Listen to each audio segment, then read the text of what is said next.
सिद्धेभ्यः ॐ नमः सिद्धेभ्यः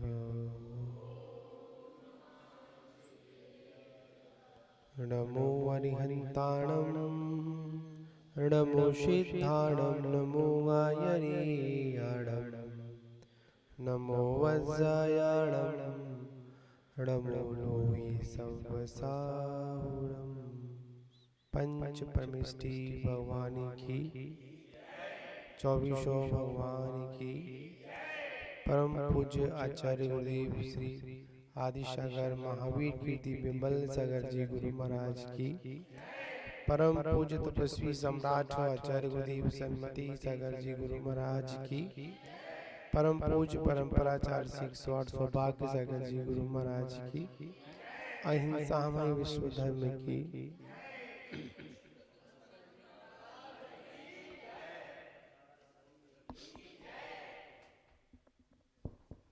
मान भावो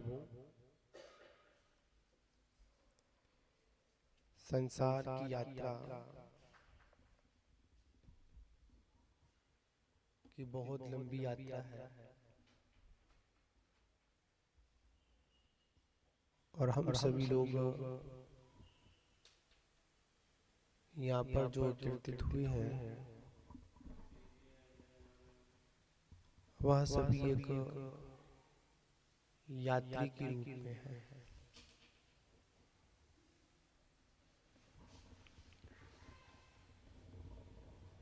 और यात्री का जैसे ही मुकाम आता चला जाता है वैसे वैसे पुराने उतरते चले जाते हैं और नए यात्री उसमें सवार होते जाते हैं। यही संसार का शाश्वत सत्य है।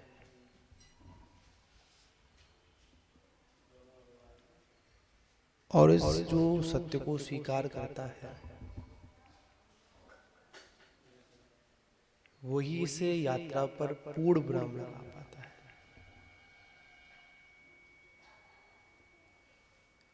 संसार में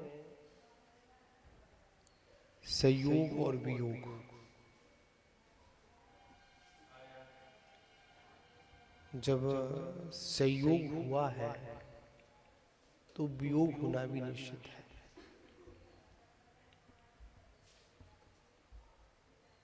और इस संयोग और वियोग में समता रखना, साम भाव रखना, यही मात्र एक सुख का साधन है।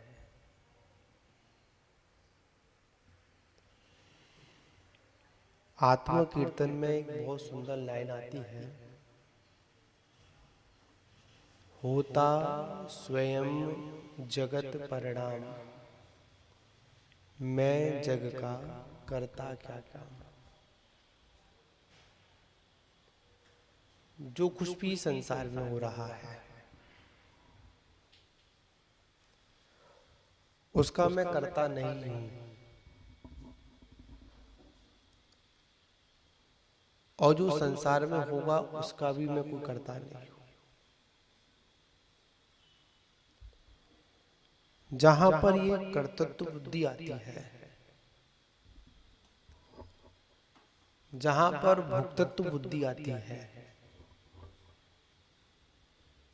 वहीं पर दुख चालू हो जाता है।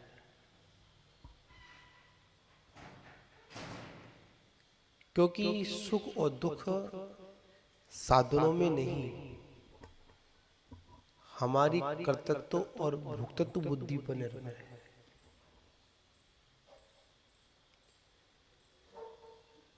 जैसे किसी के पास कुछ नहीं है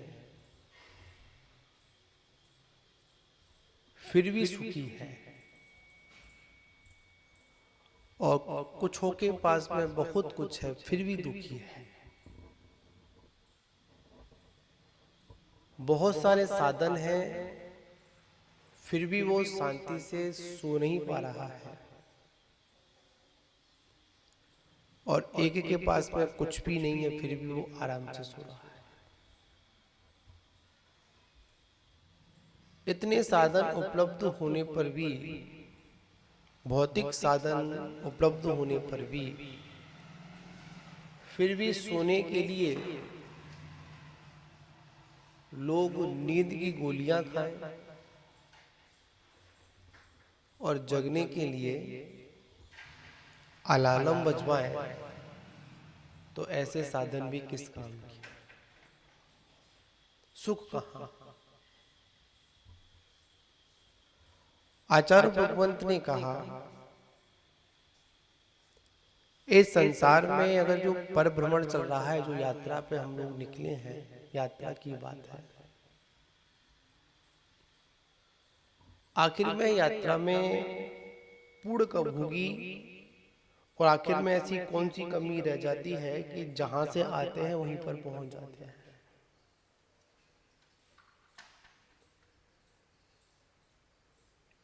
नीतिकार ने बहुत सुंदर एक सूत्र दिया, कितने चले ये महत्वपूर्ण नहीं, कितने मंजिल के नजदीक पहुंचे ये महत्वपूर्ण है। चलते तो बहुत है, सिर्फ चलने मात्र से मंजिल नहीं मिलती है, लक्ष्य लेकर चलोगे तो मंजिल अवश्य मिलेगी। लक्ष्य विहीन यात्रा हम लोगों ने की तो कभी हमको यात्रा की पूर्णता नहीं हो पाएगी, ऐसे भटकते रहेंगे। पूज्य गुरुदेव बड़ा सुंदर एक उदाहरण देते हैं प्रवचनों में क्या, हम जैसे मोही जीवों को समझाने के लिए, हम जैसे अज्ञानतावश यात्रा कर रहे जीवों को समझाने के लिए, क्योंकि उदाहरण से बात जल्दी समझ में आ जाती है, और उदाहरण भी ऐसा होना चाहिए जो लोक व्यवहार में हमारे सामने आता है। एक कोल्हू का बैल सभी ने देखा होगा, यहाँ तो शायद देखने को नहीं मिलता, पर अभी आपने गधे की बात सुनी, मेहनती व्यक्तियों, मेहनती जीवों की बात सुनी, उसमें एक बैल भी है, कोल्हू का बैल कहते हैं। उसका मालिक उसकी गर्दन पर, उसको क्या बोलते हैं, जुआ बोलते हैं, हल रख देते हैं, और उसके चक्कर काटता रहता है। क्या कर, हाँ जुआ बोलते हैं, चक्कर काटता रहता है, आंखों पर एक काली पट्टी बांध देता है, और गले में घंटी ने एक थैला, थैले में भोजन की सामग्री, हरी हरी घास डाल देता है। सुबह से लेकर शाम तक चलता रहता है, चलता रहता है, चलता रहता है। जो भूख लगती है तो घास खा लेता है, चारा खा लेता है, और फिर चलता रहता है, चलता रहता है। दूसरों को तो बहुत कुछ देता है, रस भी देता है, जो जिससे उसको जो पीसना है, जो वस्तु सब कुछ देता है, पर अपने लिए कुछ नहीं। जहां का था वही रहता है, वो मन में क्या सोचता रहता है, बहुत चला मैं तो। आजकल के समय में देखा जाए, सुबह सुबह लोगों ने चलना तो बंद कर दिया, एक मशीन आई है, मशीन, उसको कौन सी मशीन बोलते हैं अपन, जंपिंग वाली मशीन बोलते हैं, एक्सरसाइज मशीन, जिससे हैंडल को पकड़ लेते हैं और उसमें मोटर लगी होती है, क्या आप मुझे पता नहीं, उसमें व्यक्ति स्पीड भी बन जाती है, कितनी तेज चलना है, क्या चलना है, चलता है, बहुत तेज चलता है,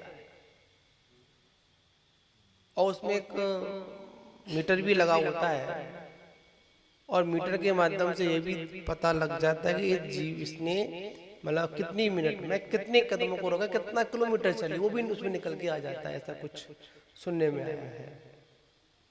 पर चला कहाँ वो बताओ, मेहनत तो पूरी की ना उसने, पैर भी चलाए, पसीना भी निकला, सांस भी फूली, सब कुछ हुआ, तो चला कहाँ तक था, बस हैंडल पकड़ कर सिर्फ पैरों को पटक रहा था, वो कुछ नहीं कर रहा था। तो समझ जाओ हमारी भी स्थिति कुछ ऐसी ही है यात्रियों की। कोई थोड़ा सा हमको प्रशंसा के दो शब्द बोल देता है तो समझते हैं अरे हम जैसा कोई दुनिया में कोई दूसरा नहीं है। और अगर कोई हमारे अगर विपरीत अगर बोल दे तो हम जैसा कोई अभागा नहीं है। अगर कोई हमारी सारी बातों को मान ले तो कहते हैं भाई मुझसे बड़ा पुण्यशाली कोई है ही नहीं। और थोड़ी सी बात कोई नहीं माने, थोड़े से आपके विपरीत चलना प्रारंभ कर दे, तुरंत वहां पर कैसे भाव हो जाते हैं, देख लूंगा तुझे, कोई बात नहीं, अभी तेरा बोल वाला है, अभी तेरा जूर है, आगे देखूंगा तेरे को। कहां देखूंगा, आगे देखूंगा। और जैसे ही आगे देखने का भाव आता है तो समझ लो कि आपने तुरंत वहां पर निदान बंद कर लिया। निदान क्या ही तो निदान, देख लूंगा तुझे, बैर बांध लिया। आचार्य भगवत कहते हैं जी वैर और विरोध बड़ा ही खतरनाक है। हम लोग फिरोजाबाद चतुर्मास कर रहे थे तो उसमें एक स्वाध्याय चल रही थी समय सार स्पष्टीकरण की, बड़ी सुंदर बात उसमें आई। इस संसारी जीव की बात, इस मोही जीव की बात को जब संस्मरण करें तो बड़ा समझ में नहीं आता है। देखिए मित्र, मित्र होता है, मित्र क्या बोलते हैं, ये मित्र किसका है, मेरा मित्र है, बोलते नहीं बोलते अपन। इस मोही जीव की स्थिति को देखिए, मित्र को तो मित्र अपना बोलता ही है, मेरा मित्र है, और इस जीव की स्थिति को देखिए शत्रु भी किसका है। अब मेरा शत्रु है, मेरा मित्र, तो दो बात जमेगी नहीं, क्या मेरा शत्रु हो रहा है, मित्र बोलो अपना। यह जीव दूसरे जीव को भी जो शत्रुता का भाव रखता है उसको भी क्या कहता है, ये मेरा है। अब बताओ शत्रु को भी कौन अपना मेरा बताएगा, बताए कोई है? बुद्धि हमारे लोगों की भ्रमित बुद्धि है, भ्रमण में है, और भ्रमण के पीछे मात्र एक ही कारण है, हम किसी की सुनना पसंद नहीं करते, मनमानी। अगर हम लोगों ने अगर सर्वज्ञ की देशना को, सर्वज्ञ की जिरवाणी, सर्वज्ञ की वाणी को, सर्वज्ञ की आज्ञा को अगर हमने स्वीकार कर लिया होता तो शायद आज हमारी ऐसी दशा नहीं होती। सम्यक दर्शन के अंदर एक आज्ञा सम्यक दर्शन है। 10 वेद होते हैं ना सम्यक दर्शन के, कितने होते हैं डॉक्टर साहब? 10 वेद आते हैं। वैसे तो वेद तो बहुत है, मुख्यतः 10 वेद का है। उस सम्यक दर्शन के भेद में सबसे पहले आज्ञा सम्यक दर्शन। हम बाकी सम्यक दर्शन की चर्चा तो बाद में करेंगे, पहले अपन आज्ञा की बात करें, जिनेंद्र की आज्ञा। बताओ कितने लोग जिनेंद्र की आज्ञा का पालन करते हैं? बताओ कितने लोग कर रहे हैं? जो कर रहे वो सुखी, और जो नहीं कर रहे वो दुखी। अभी मैं रेड साल को देख रहा था तो एक बहुत दिनों से सभी के अंदर एक प्रश्न हो सकता है, हमारे अंदर भी था, तो उसमें आया कि एक लोभी व्यक्ति है, लोभी के पास में महा ऐश्वर्य है, मतलब जो कसायों में है, जो धर्म कर्म कुछ नहीं करता है, ऐसे ही दंड पंद में लगा रहता है। और हम लोग भी कहते हैं कि महाराज वो तो पूजा पाठ नहीं करता है, बगल में पड़ोसी रहने वाला देखो उसकी दोनों रात तरक्की हो रही है, और मैं तो रोज भगवान की पूजा करता हूँ, रोज भगवान की आराधना कर, रोज भगवान की वंदना करता हूँ, पर मैं वो महा ऐश्वर्य का धनी है और मैं महा दरिद्रता हूँ, दरिद्र हूँ। मेरे पास भोजन नहीं है, मेरे पास वस्तु नहीं है, खाने को नहीं है, पहनने को नहीं है। कोई भगवान के मंदिर नहीं आता, आज ऐश्वर्यता को प्राप्त कर रहा है। मैं भगवान की रोज पूजा करता हूँ, रोज आराधना करता हूँ, पर मेरे पास तो कुछ भी नहीं है। ऐसा क्यों? आज उसका समाधान हुआ। आचार्य कुंद कुंद स्वामी कहते हैं कोई बात नहीं, उसके पूर्वोपार्जित कर्म का उदय है। किसका उदय है? पूर्वोपार्जित कर्म का उदय है। आज वो शंका आज शास्त्र के माध्यम से, आचार्य कुंद कुंद देव के माध्यम से यहाँ पर समाधान हो गई। क्या हो गई? पूर्व में कुछ उसने ऐसा किया होगा, इसलिए आज कुछ नहीं कर रहा है, फिर भी उसको बहुत कुछ मिल रहा है। और पूर्व में ऐसा भी कोई होगा, इसके बाद बहुत कुछ होगा, इसने कुछ नहीं किया होगा, इसलिए आज इसको कुछ भी नहीं मिल रहा है, पर आज कर रहा है ना, आगे मिलेगा ही अवश्य। संसार की नीति है, एक सूत्र है, मैं सूत्रों की बात करूंगा क्योंकि समय कम है। सुखी होना, इस यात्रा से मुक्ति पानी है तो जीवन में एक धारणा बना लेना, जो हुआ अच्छा हुआ और जो होगा अच्छा। क्या सूत्र है? जो हुआ अच्छा हुआ और जो होगा अच्छा होगा। उंगली कट गई राजा की, मंत्री बोला कि अच्छा हुआ।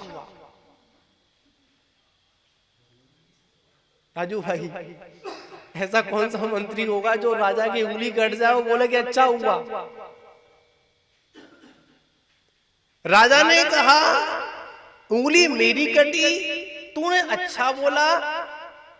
राजा ने तुरंत आदेश दिया कि ऐसे विरोधी को, ऐसे राजद्रोही को, राजा का जो अपमान करने वाला है, इसको नौकरी से निकाल दिया जाए, मंत्री के पद से हटा दिया जाए। मंत्री फिर बोला अच्छा हुआ। ऐसा कौन सा व्यक्ति होगा जो वो अच्छा बोलेगा? बोलेगा मतलब हम तो मन में चाहे कुछ भी हो तो बाहर यार संपत्ति यार कट गई, चलो बुरा हुआ, ऐसा नहीं होना चाहिए। कोई बात नहीं जी, बात ना राजा के समझ में आई पर मंत्री की समझ में बात सारी। अरे राजा अधिकांश दिमाग से ऐसे होते हैं, मंत्री में तो होशियार होते हैं। मंत्री कौन? जो मंत्रणा करे, जो राजा को चलाए, वो मंत्री। और जो राजा मंत्री की बात मानता है तो राजा ऊंचाई तक छू जाता है, और राजा अगर मंत्री की बात नहीं मानता है तो उसके राज्य में, उसके किले में निश्चित ही कोई ना कोई अंदर प्रवेश कर जाता है। राजा घूमने के लिए गए, कहां गए? घूमने के लिए गए, रास्ता भूल गए, भीलों ने पकड़ लिया। उस दिन भीलों का महा उत्सव था, बलि चढ़ानी थी। बलि के लिए राजाओं को क्या बनाया गया? तैयार किया गया। और जैसे ही पूरा परीक्षण हुआ तो खंडित थी, राजा को छोड़ दिया गया। तब राजा की समझ में आया कि हाँ, उंगली कटी अच्छा हुआ। ये बात समझ में आ गई, उंगली कटी अच्छा हुआ, पर ये बात समझ में नहीं आई कि मैंने इसको मंत्री के पद से निकाला, फिर भी रहा क्या बोला? अच्छा हुआ। तुरंत मंत्री को बुलाया गया कि मंत्री बताओ, मेरी बात समझ में आ गई, उंगली कटी अच्छा हुआ, तुझे मंत्री पद से निकाला, ये भी अच्छा कैसे हुआ? हमारा इसलिए अच्छा हुआ, आपकी तो कट गई थी, मेरी तो 10 की 10 थी पूरी। आप तो बच जाते, मैं चढ़ जाता, इसलिए अच्छा हुआ। अगर ऐसा अगर दृष्टिकोण हमारे अंदर है तो हम अपनी यात्रा पर पूर्ण विराम लगा सकते हैं। और ऐसा अगर हमारी दृष्टि हमारी नहीं है, हमारी सोच नहीं, याद रखना मुझे बड़ा सुंदर एक बात समझ में आती है, ऊंचाई को छूना है तो अपनी सोच लंबी करनी पड़ेगी। कैसी करनी पड़ेगी? सोच लंबी करनी पड़ेगी। अगर ऊंचाई तक जाना है तो अपनी सोच को ऊपर तक लेके जाना पड़ेगा। एक लोक व्यवहार का एक बहुत सुंदर एक आप लोगों की प्रेरणादायक है, आप लोग ऐसी उदाहरण सुनना पसंद करते हैं कि एक आपने नाम सुना होगा कि मेरे भारत का सबसे अमीर आदमी कौन है? अंबानी। सुना हम लोगों ने? अंबानी का नाम बहुत लंबा नाम है, आज शायद भारत का शायद अच्छा कंडीशन व्यक्ति है। वो भी एक हमारी तरह सामान्य व्यक्ति था, मतलब जैसे सामान्य जैसे सब ऐसे होते हैं। उसकी सोच सामान्य नहीं थी।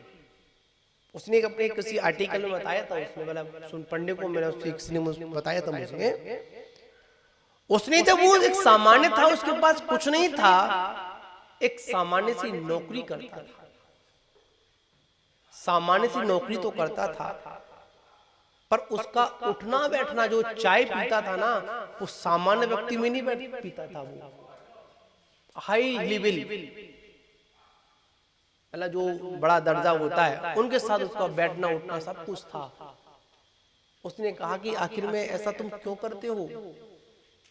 उसने कहा कि देखो मैं इसलिए ऐसा करता हूं, अगर मैं शुरू से अपनी छोटी सोच रखता, छोटे लोगों के साथ बैठना पसंद करता, तो शायद आज इस मुकाम तक मैं पहुंच नहीं पाता। अगर हमको अपनी मंजिल को अगर पूर्णता तक पहुंचाना है तो ऐसे लोगों के सानिध्य में रहें, ऐसे लोगों के पास में रहें। आचार्य भगवंत ने कहा है जितना हो सके हम अनुभवी व्यक्तियों के साथ में अगर रहेंगे तो हम एक ना एक दिन विद्वान अवश्य कहलाएंगे। और रहोगे गैर अनुभवियों के साथ में, रहोगे अपने से नीचे वालों के साथ में, तो कभी आपका दर्शन ज्ञान चारित्र की और तप की वृद्धि नहीं हो सकती है। वृद्धि कहां होती है? जब हम किसी की छत्र छाया में रहते हैं। कहां रहते हैं? छत्र छाया में रहते हैं। तपस्वी सम्राट बड़ी सुंदर बात कहते थे कि जो साधक, जो शिष्य, जो चेला, जो व्यक्ति अपनी गुरु की डांट को स्वीकार नहीं कर पाया, किसको? जो शिष्य अपनी जो शिष्य गुरु की डांट को स्वीकार नहीं कर पाया, तो वो जीवन में कभी समाज का सम्मान भी स्वीकार नहीं कर सकता है। क्या नहीं कर सकता?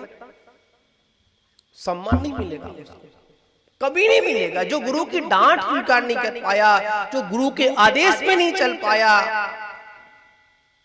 लोग व्यवहार में कहते हैं जो ना माने बड़ों की सीख, ले कटोरा मांगे भीख। इसलिए आचार्य भगवत कहते हैं कि अपने जीवन में हम लोग यात्री हैं, और यात्रा में बड़ी सावधानी अवश्य रखना है। आप लोग सुनते भी हैं, पढ़ते भी हैं, 12 भावना के अंदर आता है, क्या कहते हैं? मोह नींद के जोर जगवासी घूमे सदा, मोह नींद के जोर जगवासी घूमे सदा, कर्म चोर चहुओर, सर्वस लूटे सुध नहीं। क्या बोलते हैं? सदगुरु देह जगाए, मोह नींद जब उपस में।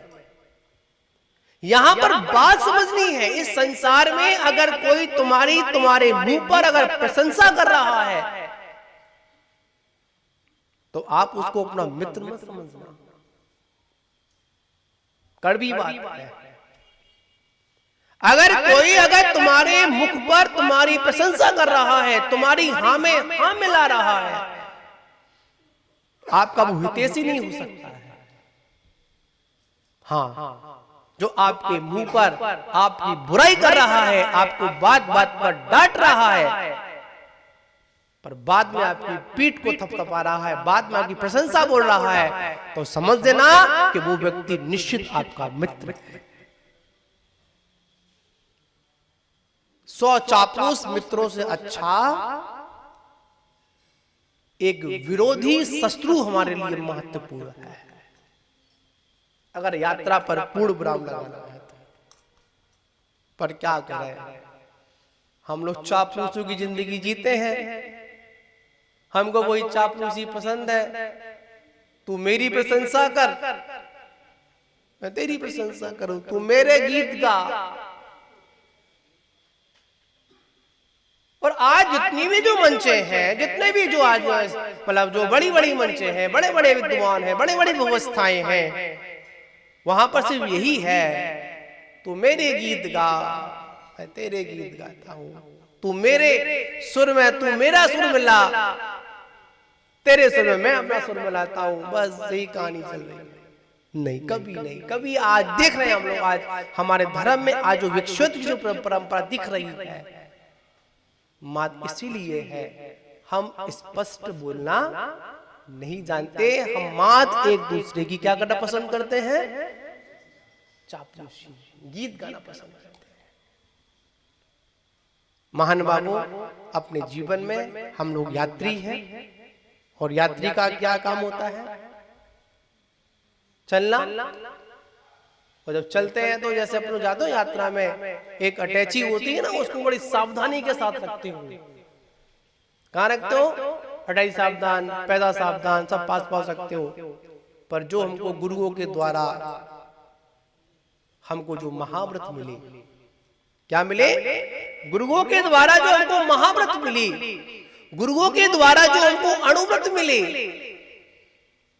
गुरुओं के द्वारा जो रत्नत्रय, जो मोक्ष मार्ग जो मिला,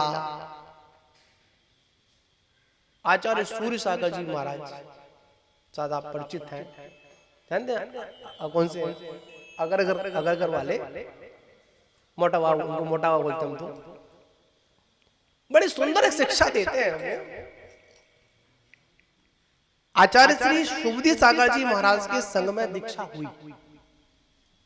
कहां पर दीक्षा हुई, आचार्य शुभदी सागर जी महाराज के संग दीक्षा हुई। शुभदी सागर जी आचार्य गुरुदेव के शिष्य थे, अभी भी है, अब शायद अभी कहां पर, उधर तमिलनाडु में उनका प्रवास अभी है, तो बहुत पुरानी बात समझ में आता उनका। तो उस समय एक दीक्षा हुई, और जब दीक्षा हुई तो वहां पर शुभदी सागर जी महाराज ने बोला कि आप दीक्षार्थी को संबोधन करें, मतलब उपदेश आशीर्वाद दें। उस समय आचार्य महाराज ने कहा, ये बताओ, तुम दीक्षा ले रहे हो, जिन्होंने तुमको जन्म दिया,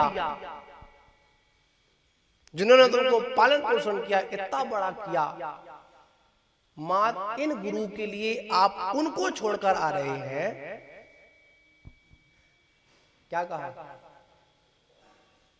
जिन्होंने जन्म दिया, जिन्होंने तुम्हारा पालन पोषण किया, आज उनको छोड़कर क्यों आ रहे हो, गुरु चरण में साधना करने के लिए आ रहे हो।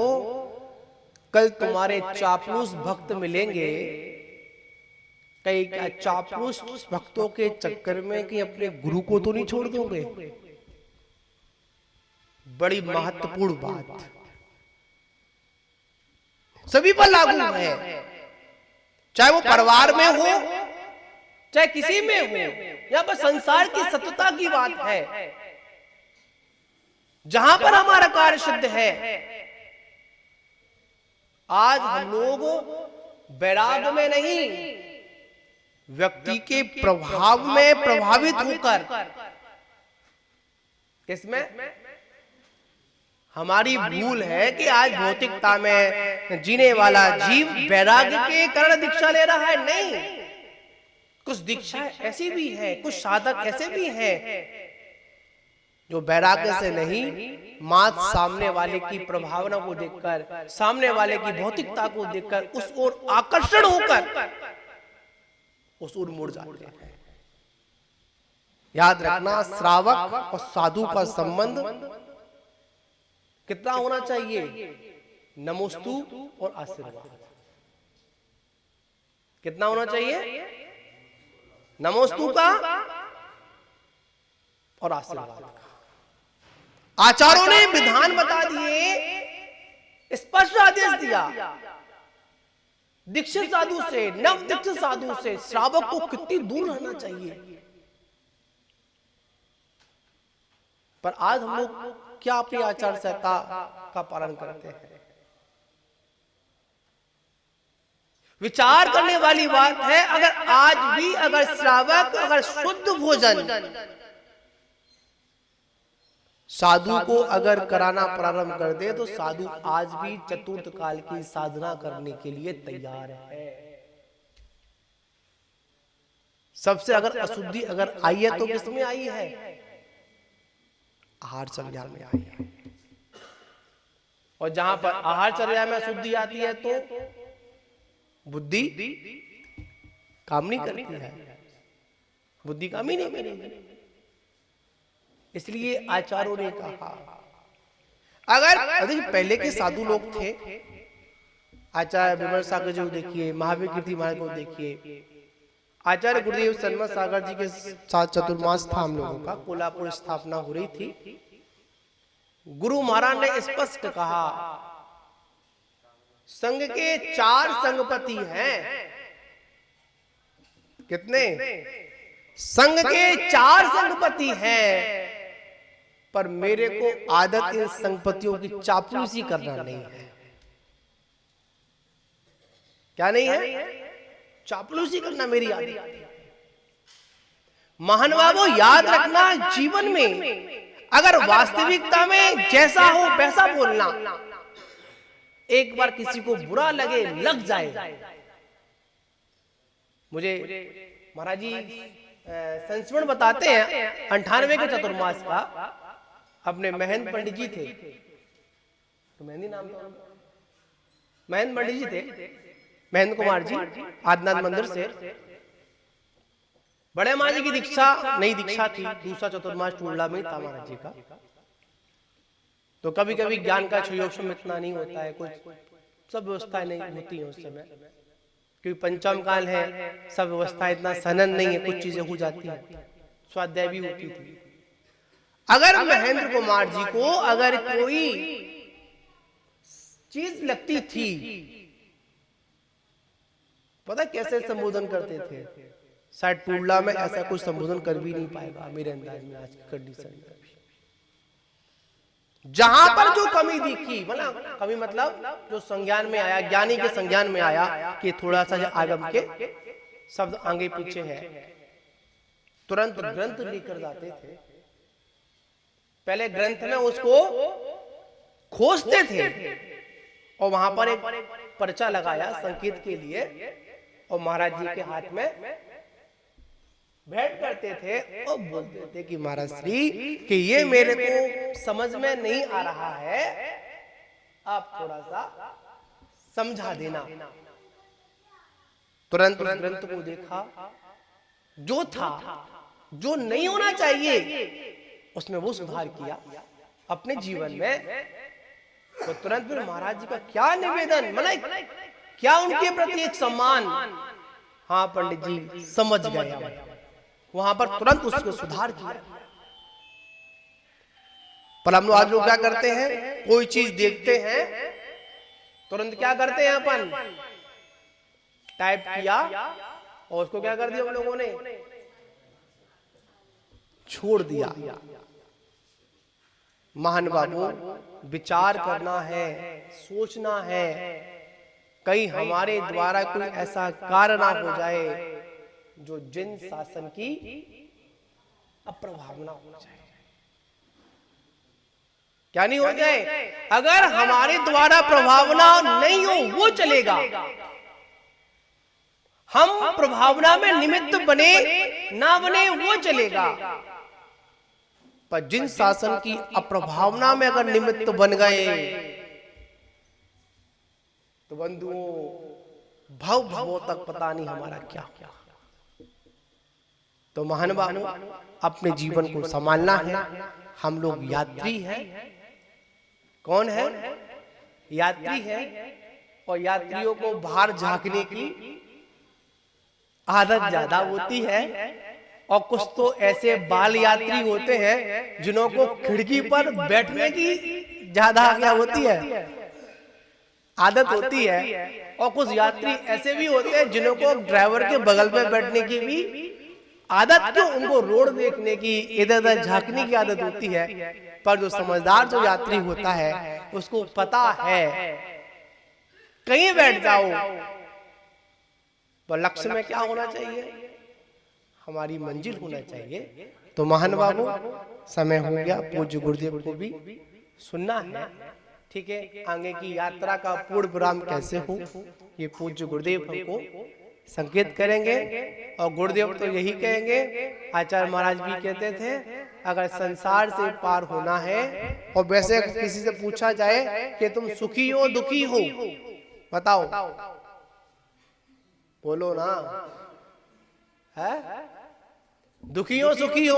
अब तुमको खुद नहीं पता हूं सुखी या दुखी है, तो तुम बताओगे क्या? दुखी है हम, पर्याय जन सुख और दुख के चक्कर में पड़े हुए हैं। तो आचार्य भगवंत कुंद स्वामी ने कहा, अगर इस संसार के दुखों से मुक्ति पाते हो, अगर पाना चाहते हो, तो निर्गंत अवस्था को स्वीकार करिए, इस दीक्षा को स्वीकार करिए। आज हमको गुरु परंपरा से जो दीक्षा प्राप्त हुई, ये कोई सामान्य दीक्षा नहीं है, ये निर्वाण दीक्षा है। इस दीक्षा को स्वीकार करने से हमारे कर्मों का क्षय होता है और हमको निर्वाण जैसी महाविभूति प्राप्त होती है। पर हम क्या करते हैं? दीक्षा लेते समय भाव तो बड़े प्रबल होते हैं, जी गुरु जी, जी गुरु जी, जी गुरु जी। और जब दीक्षा हुई तो फिर क्या होता है? ना गुरु जी, ना गुरु जी, ना गुरु जी होती है। तो मानवाओ, ये हमारी भटकन है, इस भटकन को निकाले। आचार्य गुरुदेव सौभाग्य सागर जी महाराज की जय। निदान क्या, ये तो निदान देख लूंगा तुझे, बैर बांध लिया। आचार्य भगवंत कहते हैं जी, वैर और विरोध बड़ा ही खतरनाक है। हम लोग फिरोजाबाद चतुर्मास कर रहे थे, तो उसमें एक स्वाध्याय चल रही थी समय सार स्पष्टीकरण की। बड़ी सुंदर बात उसमें आई। इस संसारी जीव की बात, इस मोही जीव की बात को जो संस्मरण करें तो बड़ा समझ में नहीं आता है। देखिए, मित्र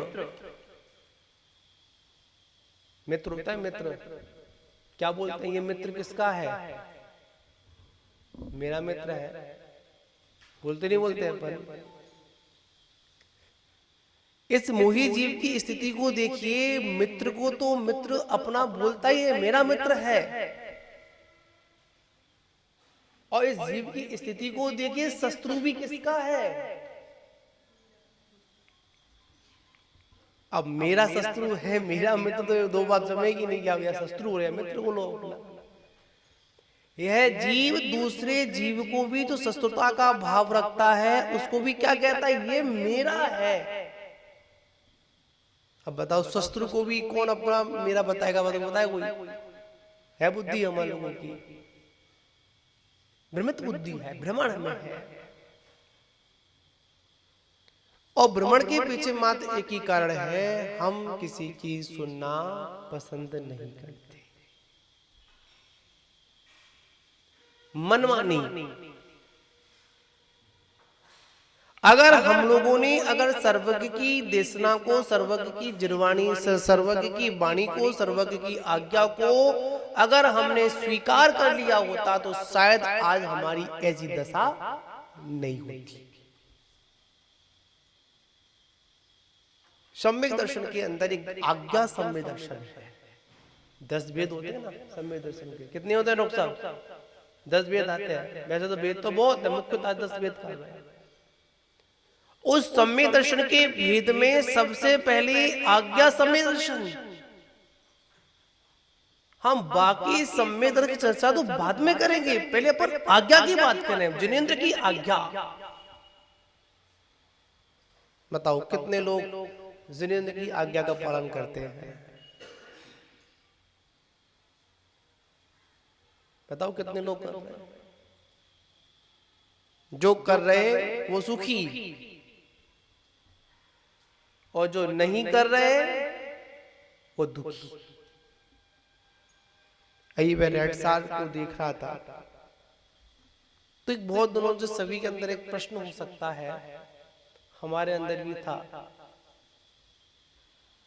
तो उसमें आया कि एक लोभी व्यक्ति है, लोभी के पास में महा ऐश्वर्य है, मतलब जो कसायों में है, जो धर्म कर्म कुछ नहीं करता है, ऐसे ही दंड पंद में लगा रहता है। और हम लोग भी कहते हैं कि महाराज वो तो पूजा पाठ नहीं करता है, बगल में पड़ोसी रहने वाला देखो उसकी दोनों रात तरक्की हो रही है,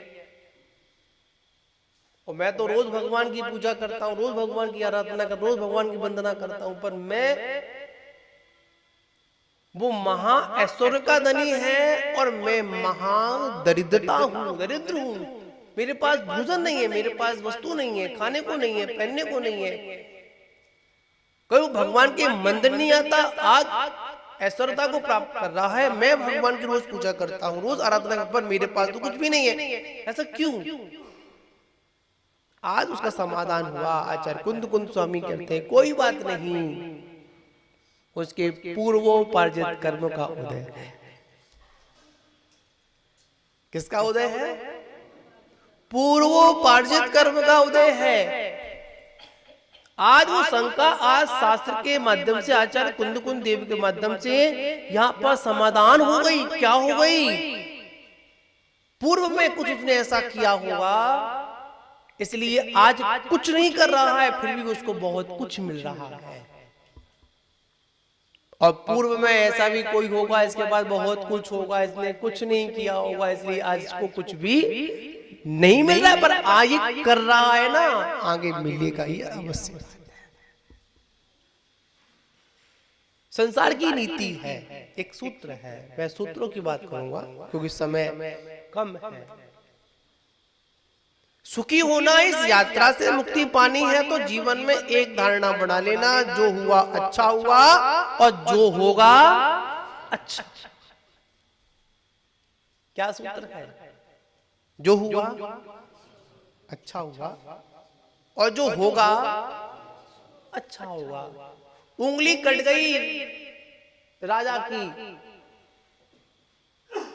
मंत्री बोला कि अच्छा हुआ। राजू भाई, ऐसा कौन सा मंत्री होगा जो राजा की उंगली कट जाए वो बोले कि अच्छा हुआ? राजा ने कहा उंगली मेरी कटी, तूने अच्छा बोला। राजा ने तुरंत आदेश दिया कि ऐसे विरोधी को, ऐसे राजद्रोही को, राजा का जो अपमान करने वाला है, इसको नौकरी से निकाल दिया जाए, मंत्री के पद से हटा दिया जाए। मंत्री फिर बोला अच्छा हुआ। ऐसा कौन सा व्यक्ति होगा जो वो अच्छा बोलेगा? मतलब हम तो मन में चाहे कुछ भी हो, तो बाहर यार संपत्ति यार कट गई, चलो बुरा हुआ, ऐसा नहीं होना चाहिए। कोई बात नहीं जी, बात ना राजा के समझ में आई, पर मंत्री की समझ में बात सारी। अरे राजा अधिकांश दिमाग से ऐसे होते हैं, मंत्री में तो होशियार होते हैं। मंत्री कौन? जो मंत्रणा करे, जो राजा को चलाए, वो मंत्री। और जो राजा मंत्री की बात मानता है तो राजा ऊंचाई तक छू जाता है, और राजा अगर मंत्री की बात नहीं मानता है तो उसके राज्य में, उसके किले में निश्चित ही कोई ना कोई अंदर प्रवेश कर जाता है। राजा घूमने के लिए गए, कहां गए? घूमने के लिए गए, रास्ता भूल गए, भीलों ने पकड़ लिया। उस दिन भीलों का महा उत्सव था, बलि चढ़ानी थी। बलि के लिए राजाओं को क्या बनाया गया? तैयार किया गया, और जैसे ही पूरा परीक्षण हुआ तो खंडित थी, राजा को छोड़ दिया गया। तब राजा की समझ में आया कि हाँ, उंगली कटी अच्छा हुआ। ये बात समझ में आ गई, उंगली कटी अच्छा हुआ, पर ये बात समझ में नहीं आई कि मैंने इसको मंत्री के पद से निकाला फिर भी रहा क्या बोला। अच्छा हुआ तुरंत मंत्री को बुलाया गया कि मंत्री बताओ, मेरी बात समझ में आ गई, उंगली कटी अच्छा हुआ, तुझे मंत्री पद से निकाला ये भी अच्छा कैसे हुआ। हमारा इसलिए अच्छा हुआ, आपकी तो कट गई थी, मेरी तो 10 की 10 थी पूरी। आप तो बच जाते, मैं चढ़ जाता, इसलिए अच्छा हुआ। अगर ऐसा दृष्टिकोण हमारे अंदर है तो हम अपनी यात्रा पर पूर्ण विराम लगा सकते हैं। और ऐसा अगर हमारी दृष्टि हमारी नहीं है, हमारी सोच नहीं, याद रखना मुझे बड़ा सुंदर एक बात समझ में आती है, ऊंचाई को छूना है तो अपनी सोच लंबी करनी पड़ेगी। कैसी करनी पड़ेगी? सोच लंबी करनी पड़ेगी। अगर ऊंचाई तक जाना है तो अपनी सोच को ऊपर तक लेके जाना पड़ेगा। एक लोक व्यवहार का एक बहुत सुंदर एक आप लोगों की प्रेरणादायक है, जो आप लोग ऐसी उदाहरण सुनना पसंद करते हैं कि एक आपने नाम सुना होगा कि भारत का सबसे अमीर आदमी कौन है? अंबानी। सुना हम लोगों ने? अंबानी का नाम बहुत लंबा नाम है, आज शायद भारत का शायद अच्छा कंडीशन व्यक्ति है। वो भी एक हमारी तरह सामान्य व्यक्ति था, मतलब जैसे सामान्य जैसे क्योंकि सब ऐसे होते हैं। उसकी सोच सामान्य नहीं थी।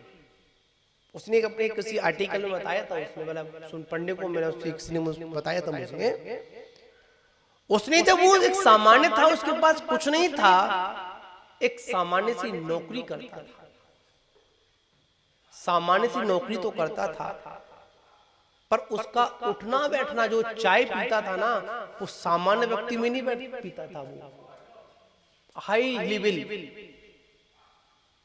मतलब जो बड़ा दर्जा होता है उनके साथ उसका बैठना उठना सब कुछ था। उसने कहा कि आखिर में ऐसा तुम क्यों करते हो? उसने कहा कि देखो मैं इसलिए ऐसा करता हूं, अगर मैं शुरू से अपनी छोटी सोच रखता, छोटे लोगों के साथ बैठना पसंद करता, तो शायद आज इस मुकाम तक मैं पहुंच नहीं पाता।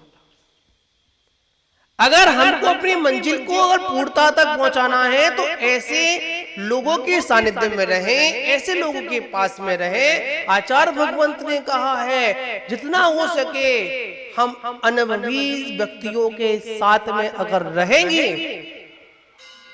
तो हम एक ना एक दिन विद्वान अवश्य कहलाएंगे।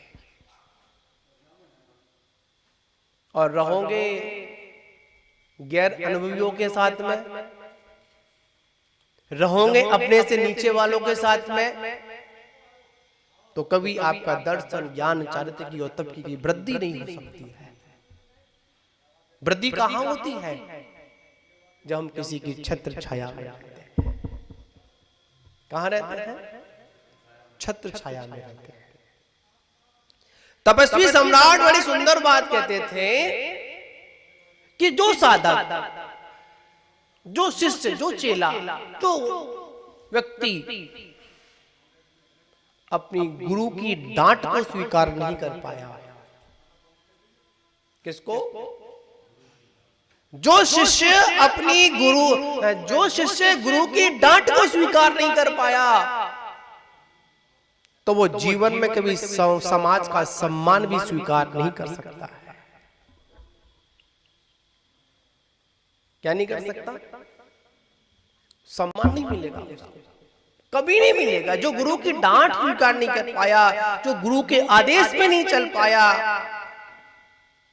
लोग व्यवहार में कहते हैं जो ना माने बड़ों की सीख, ले कटोरा मांगे भीख।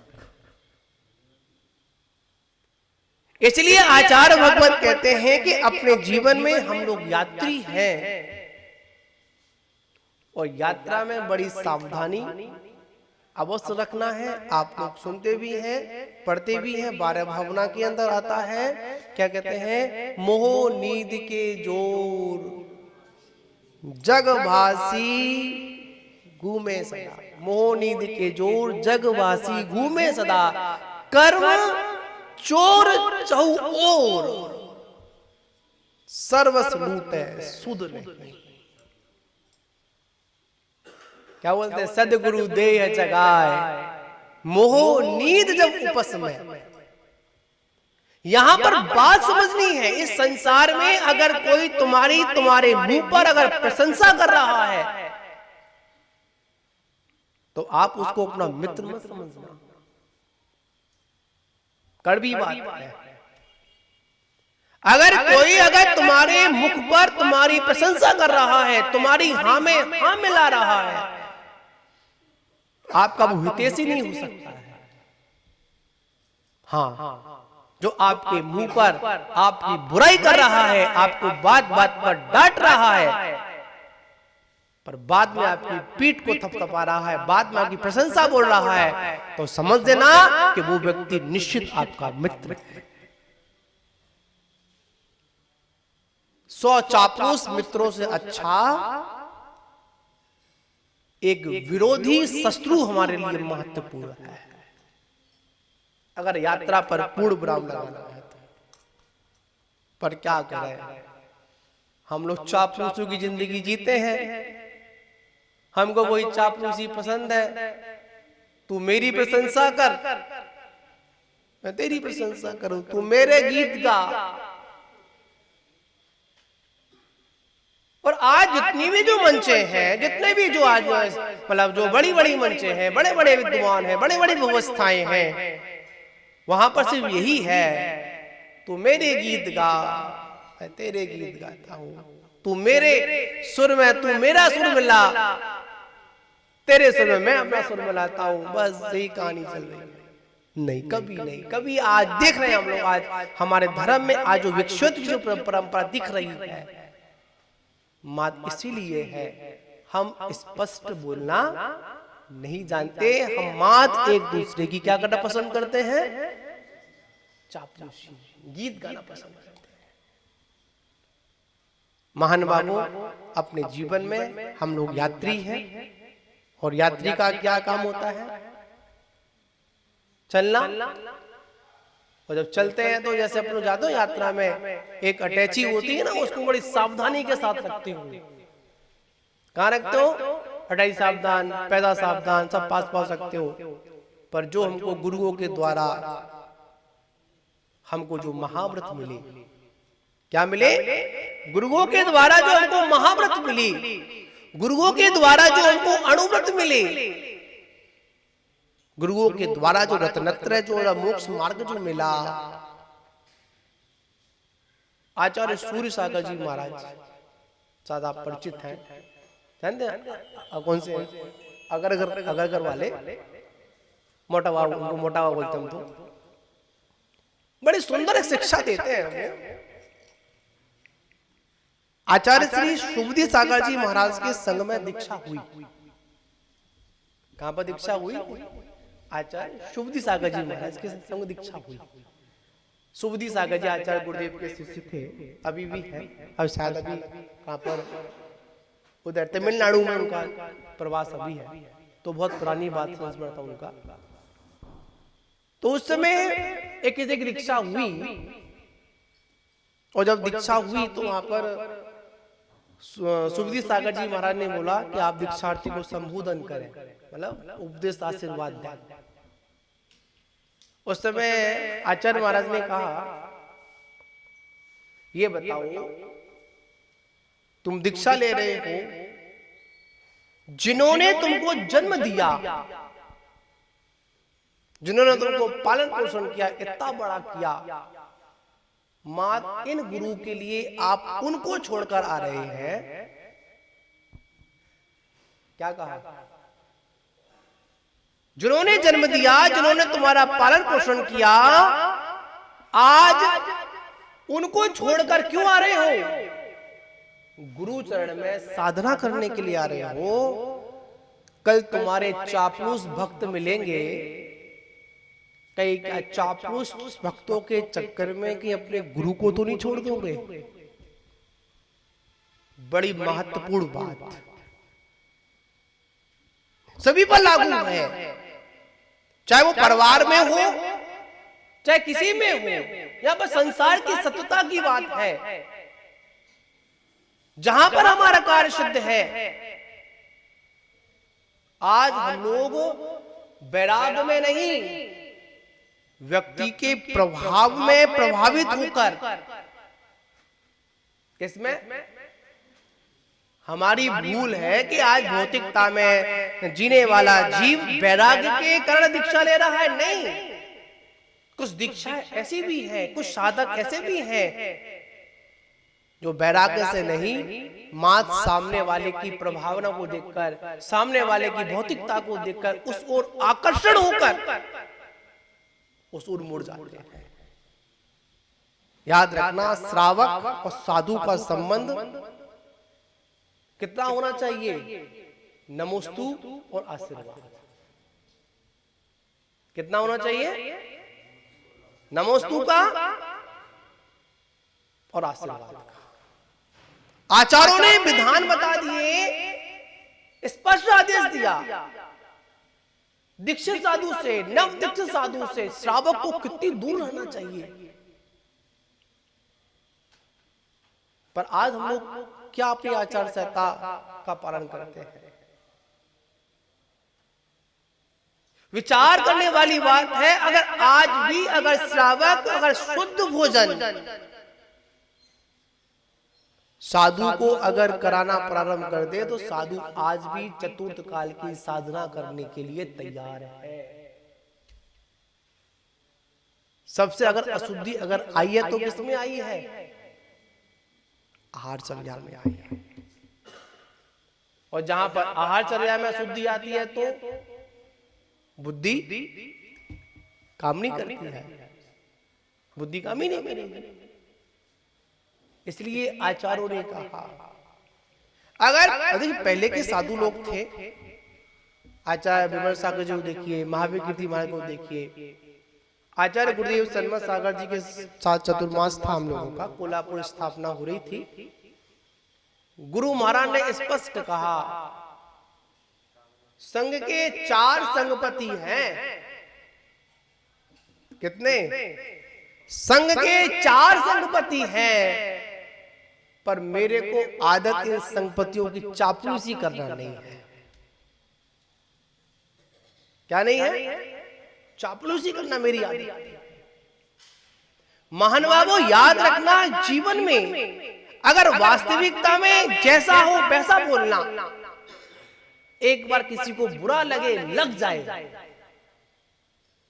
मुझे महाराज जी संस्मरण बताते हैं 98 के चतुर्मास का। अपने महेंद्र पंडित जी थे, तो मेहंदी नाम था, महेंद्र पंडित जी थे, महेंद्र कुमार जी, आदिनाथ मंदिर से। बड़े महाराज जी की दीक्षा, नई दीक्षा थी, दूसरा चतुर्मास टूडला में था महाराज जी का। तो कभी कभी ज्ञान का क्षयोक्षम इतना नहीं होता है, कुछ सब व्यवस्थाएं नहीं होती है उस समय, क्योंकि पंचम काल है, सब व्यवस्था इतना सनन नहीं है, कुछ चीजें हो जाती है, स्वाध्याय भी होती थी। अगर महेंद्र कुमार जी को अगर कोई चीज लगती थी, पता कैसे संबोधन करते थे? शायद टूडला में ऐसा कुछ संबोधन कर भी नहीं पाएगा मेरे अंदाज में आज की कंडीशन में। जहां पर जो कमी दिखी, मतलब कमी मतलब जो संज्ञान में आया, ज्ञानी के संज्ञान में आया कि थोड़ा सा आगम के शब्द आगे पीछे है, तुरंत ग्रंथ लेकर जाते थे। पहले ग्रंथ में उसको खोजते थे और वहां पर एक पर्चा लगाया संकेत के लिए, और महाराज जी के हाथ में भेंट करते थे और बोलते थे कि महाराज श्री कि ये मेरे को समझ में नहीं आ रहा है, आप थोड़ा सा समझा देना। तुरंत उस ग्रंथ को देखा, जो था, जो नहीं होना चाहिए उसमें वो सुधार किया अपने जीवन में। तो तुरंत फिर महाराज जी का क्या निवेदन, मतलब क्या उनके प्रति एक सम्मान। हाँ पंडित जी समझ गए, वहां पर तुरंत उसको सुधार किया। पर हम लोग आज लोग क्या करते हैं, कोई चीज देखते हैं तुरंत क्या करते हैं अपन, टाइप किया और उसको क्या कर दिया हम लोगों ने, छोड़ दिया। महान बाबू, विचार करना है, सोचना है, कहीं हमारे द्वारा कोई ऐसा कार्य ना हो जाए जो जिन शासन की अप्रभावना हो जाए। क्या नहीं हो जाए? अगर हमारे द्वारा प्रभावना नहीं हो वो चलेगा, हम प्रभावना में निमित्त बने ना बने वो चलेगा, पर जिन शासन की अप्रभावना में अगर निमित्त बन गए तो बंधुओं भव भवों तक पता नहीं हमारा क्या क्या। तो महान बाबू, अपने जीवन को संभालना है। हम लोग यात्री हैं। कौन है? यात्री है। और यात्रियों को बाहर झांकने की आदत ज्यादा होती है, और कुछ तो ऐसे बाल यात्री होते हैं जिन्हों को खिड़की पर बैठने की ज्यादा क्या होती है, आदत होती है। और कुछ यात्री ऐसे भी होते हैं जिन्हों को ड्राइवर के बगल में बैठने की भी आदत, क्यों, उनको रोड देखने की, इधर उधर झांकने की आदत होती है। पर जो समझदार जो यात्री होता है उसको पता है कहीं बैठ जाओ, पर लक्ष्य में क्या होना चाहिए, हमारी मंजिल होना चाहिए। तो महान बाबू, समय हो गया, पूज्य गुरुदेव को भी सुनना है। ठीक है, आगे की यात्रा का पूर्ण विराम कैसे हो ये पूज्य गुरुदेव हमको संकेत करेंगे। और गुरुदेव तो यही कहेंगे, आचार्य महाराज भी कहते थे, अगर संसार से पार होना है, और वैसे किसी से पूछा जाए कि तुम सुखी हो दुखी हो, बताओ, बोलो ना, है? दुखी हो सुखी हो? अब तुमको खुद नहीं पता हूं सुखी या दुखी है, तो तुम बताओगे क्या? दुखी है हम, पर्याय जन्य सुख और दुख के चक्कर में पड़े हुए हैं। तो आचार्य भगवंत ने कुंद स्वामी ने कहा, अगर इस संसार के दुखों से मुक्ति पाते हो, अगर पाना चाहते हो, तो निर्गंत अवस्था को स्वीकार करिए, इस दीक्षा को स्वीकार करिए। आज हमको गुरु परंपरा से जो दीक्षा प्राप्त हुई, ये कोई सामान्य दीक्षा नहीं है, ये निर्वाण दीक्षा है। इस दीक्षा को स्वीकार करने से हमारे कर्मों का क्षय होता है और हमको निर्वाण जैसी महाविभूति प्राप्त होती है। पर हम क्या करते हैं, दीक्षा लेते समय भाव तो बड़े प्रबल होते हैं, जी गुरु जी, जी गुरु जी, जी गुरु जी। और जब दीक्षा हुई तो फिर क्या होता है, ना गुरु जी, ना गुरु जी, ना गुरु जी होती है। तो मान बाबू, ये हमारी भटकन है, इस भटकन को निकालें। आचार्य गुरुदेव सौभाग्य सागर जी महाराज की।